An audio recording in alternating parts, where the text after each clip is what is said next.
When the Skinnies kind of disbanded, I remember Kevin Radecker, you know, coming around and saying he was trying to start up this band. Even though Bert and I, neither of us had played guitar in a band or sung in a band, we decided to start a band because we wanted to open for the Normals. That's what we said, let's do this. He mentioned the Jam. He wanted that kind of look, and I said, yeah, I guess I kind of look like that, you know, like Rick Connick. I don't really remember the circumstances, but Kevin and Bert approached me to join their band. That was an ambition, to open for the Normals. He asked me to come over because he was going to try to rehearse, and he was looking in a chord book, and I guess this is when he first started playing because he didn't really know the chords that well. Kevin really didn't want a singer-songwriter contributor. He just wanted somebody to play bass in his band. So I was like, you guys need to practice a bit more before you're ready for drums or anything. So I think they got Ronnie Blanchard maybe after that.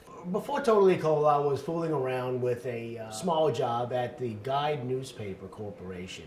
Bert was the editor there. He says, we've got a band. He says, you want to hook up? I said, sure, I'd love to. I met Kevin and I met Rick, and from there we became fast friends, and the stuff that they introduced me to just captivated me. At that time, there was trendy negativism everywhere. Even though any bands we were in was always very upbeat and positive, but Totally Cold saying, yeah, man, Totally Cold.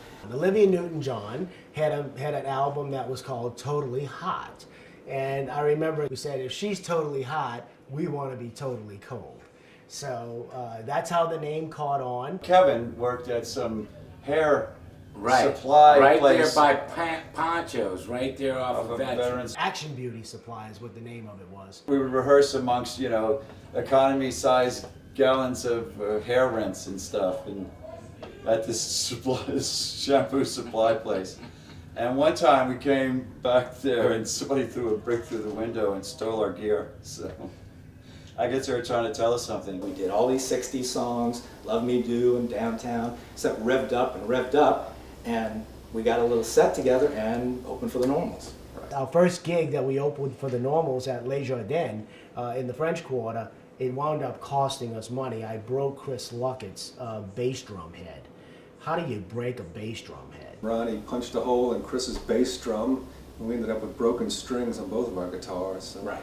So things didn't look good away. at the beginning. But we played with them at every local club in town, wherever we could play with them. We played with them. It's like, we're playing with the Normals. This is great. That was a lot of fun and gave us a lot of exposure. And we got our picture in the paper and my mod suit and everything. It was very cool.